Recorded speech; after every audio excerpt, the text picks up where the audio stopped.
Iran ಮೇಲೆ Israel ಹಾಗೂ America ಜಂಟಿ ದಾಳಿಯನ್ನ ಮಾಡಿ ಇದೀಗ ಸರಿಸುಮಾರು 31 ದಿನಗಳು ಕಳೆದಿದೆ। ಈ ಒಂದು ಸಂದರ್ಭದಲ್ಲಿ ಇರಾನ್ ಸರ್ವನಾಶಕ್ಕೆ ಇಸ್ರೇಲ್ ಅಮೆರಿಕ ಪಣ ತೊಟ್ಟಿದ್ಯಾ? ಹಾಗಾದ್ರೆ ಕೊಲ್ಲಿ ಯುದ್ಧದ ಮಧ್ಯೆ ಪರಮಾಣು ದಾಳಿಯ ಆತಂಕ ಕೂಡ ಎದುರಾಗ್ತಾ ಇದೆ।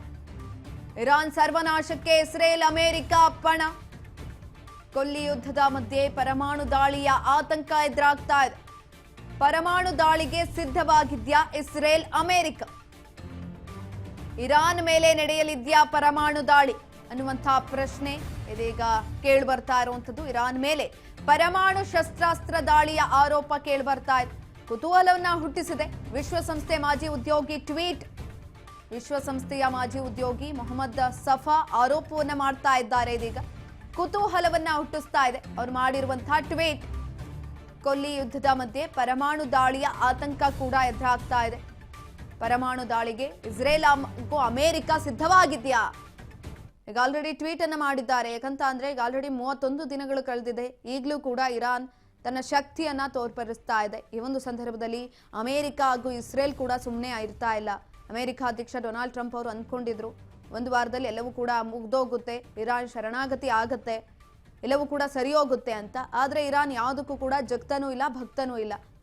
ಸರಿ ಆಯ್ತು, ನೀವು ದಾಳಿ ಮಾಡ್ತೀರಾ, ನಾವು ಪ್ರತಿ ದಾಳಿಯನ್ನ ಮಾಡ್ತೀವಿ ಬನ್ನಿ ಅಂತ ಹೇಳ್ತಾ ಇರುವಂತದ್ದು। ಹಾಗಾಗಿ ಪರಮಾಣು ದಾಳಿಯ ಆತಂಕ ಎದುರಾಗ್ತಾ ಇರುವಂತದ್ದು। ಎರಡೂ ರಾಷ್ಟ್ರಗಳ ಮಧ್ಯದಲ್ಲಿ ಯುದ್ಧ ಆಗೋದಕ್ಕೆ ಮೇನ್ ರೀಸನ್ನೇ ಪರಮಾಣು ಇದೆ ಅನ್ನುವಂಥ ಉದ್ದೇಶಕ್ಕಾಗಿ ಇದೀಗ ಅದೇ ಒಂದು ವಿಚಾರ ಮುನ್ನೆಲೆಗೆ ಬರ್ತಾ ಇರುವಂತದ್ದು। ಪರಮಾಣು ಆತಂಕ ಕೂಡ ಎದುರಾಗ್ತಾ ಇದೆ। ವಿಶ್ವಸಂಸ್ಥೆ ಮಾಜಿ ಉದ್ಯೋಗಿ ಮಾಡಿರುವಂತಹ ಟ್ವೀಟ್ ಇದೀಗ ಕುತೂಹಲಕ್ಕೆ ಎಡೆ ಮಾಡಿಕೊಟ್ಟಿರುವಂಥದ್ದು। ಮೊಹಮ್ಮದ್ ಶಾಫಾ ಇದೀಗ ಟ್ವೀಟ್ ಅನ್ನ ಮಾಡಿದ್ದಾರೆ। ಆ ಟ್ವೀಟ್ ಎಲ್ಲಾ ಕಡೆನೂ ಕೂಡ ಹರಿದಾಡ್ತಾ ಇರುವಂಥದ್ದು। ಇರಾನ್ ಸರ್ವನಾಶಕ್ಕೆ ಇಸ್ರೇಲ್ ಹಾಗೂ ಅಮೆರಿಕ ಪಣ ತೊಟ್ಟಿದ್ಯಾ? ಪರಮಾಣು ದಾಳಿಯ ಆತಂಕವನ್ನ ಸೃಷ್ಟಿಯಾಗ್ತಾ ಇದೆ।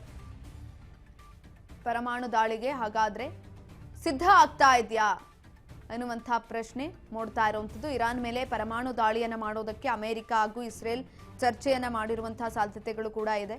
ಯಾಕಂತ ಅಂದ್ರೆ ಇರಾನ್ ಸುಮ್ಮನೆ ಆಗ್ತಾ ಇಲ್ಲ, ಹಾಗಾಗಿ ಅವರನ್ನ ಕೂಡ ಬಾಯಿ ಮುಚ್ಚಿಸಬೇಕಾಗತ್ತೆ ನಿಟ್ಟಿನಲ್ಲಿ ಟ್ವೀಟ್ ಅನ್ನ ಮಾಡಿದ್ದಾರೆ ಮೊಹಮ್ಮದ್ ಸಫಾ। ಟ್ವೀಟ್ ನಲ್ಲಿ ಏನಿದೆ ಅಂತ ನೋಡೋದಾದ್ರೆ ಇರಾನ್ನಲ್ಲಿ ಸಂಭಾವ್ಯ ಪರಮಾಣು ಶಸ್ತ್ರಾಸ್ತ್ರ ಕೂಡ ಇದೆ। ಇದರ ಬಗ್ಗೆ ಜನರ ಪರಿಸ್ಥಿತಿಯ ಗಂಭೀರತೆಯನ್ನ ಅರ್ಥ ಮಾಡಿಕೊಳ್ತಾ ಇಲ್ಲ। ಒಂದು ವೇಳೆ ಪರಮಾಣು ದಾಳಿ ಆದ್ರೆ ಟೆಹ್ರಾನ್ ಸಂಪೂರ್ಣವಾಗಿ ನಾಶ ಆಗತ್ತೆ, 1 ಕೋಟಿಗೂ ಅಧಿಕ ಜನರು ಪರಮಾಣು ದಾಳಿಗೆ ಒಳಗಾಗ್ತಾರೆ ಅಂತ ಕೂಡ ಟ್ವೀಟ್ ನಲ್ಲಿ ಇರುವಂತದ್ದು। ಪರಮಾಣು ಶಸ್ತ್ರಾಸ್ತ್ರಗಳ ಬಳಕೆಯ ಸಾಧ್ಯತೆಯನ್ನ ಗಂಭೀರವಾಗಿ ಪರಿಗಣಿಸಬೇಕು, ಮಾನವೀಯತೆಯ ವಿರುದ್ಧದ ಈ ಅಪರಾಧದ ಭಾಗವಾಗಿರೋದಕ್ಕೆ ನಿರ್ಧಾರವನ್ನ ಮಾಡಬಾರದು। ಈ ಮಾಹಿತಿಯನ್ನ ಸೋರಿಕೆ ಮಾಡಲು ನನ್ನ ರಾಜತಾಂತ್ರಿಕ ವೃತ್ತಿ ಜೀವನಕ್ಕೆ ಕೂಡ ಕುತ್ತು ಬರುತ್ತೆ। ಇರಾನ್ ಮೇಲಿನ ಪರಮಾಣು ದಾಳಿಗೆ ಸಂಚು ನಡೆಸ್ತಾ ಇದೆಯಾ ವಿಶ್ವಸಂಸ್ಥೆ ಹಾಗಾದ್ರೆ ಅನ್ನುವಂತಹ ಪ್ರಶ್ನೆ ಮೂಡ್ತಾ ಇರುವಂಥದ್ದು। ಯಾಕಂತ ಅಂದ್ರೆ ಇರಾನ್ ಕೂಡ ಸುಮ್ಮನೆ ಇರ್ತಾ ಇಲ್ಲ, ದಾಳಿಗಳನ್ನ ಮಾಡ್ತಾ ಇರೋದ್ರಿಂದ ಅದು ಕೂಡ ಸೋಲೊಪ್ಕೊಳ್ತಾ ಇಲ್ಲ। ಇನ್ನೊಂದು ಕಡೆನಲ್ಲಿ ಅಮೆರಿಕಾಗೂ ಕೂಡ ಇಲ್ಲೊಂದು ಕಡೆ ಲಾಸ್ ಆಗ್ತಾ ಇದೆ, ಅವ್ರಿಗೆ ಬರ್ತಾ ಇರುವಂತಹ ಇನ್ಕಮ್ಗಳು ಬರ್ತಾ ಇಲ್ಲ, ವ್ಯವಹಾರ ವಹಿವಾಟು ಸಂಪೂರ್ಣವಾಗಿ ಸ್ಥಗಿತ ಆಗಿದೆ, ಹಾರ್ಮುಜ್ ಜಲಸಂಧಿ ಕೂಡ ಬಂದಾಗಿದೆ।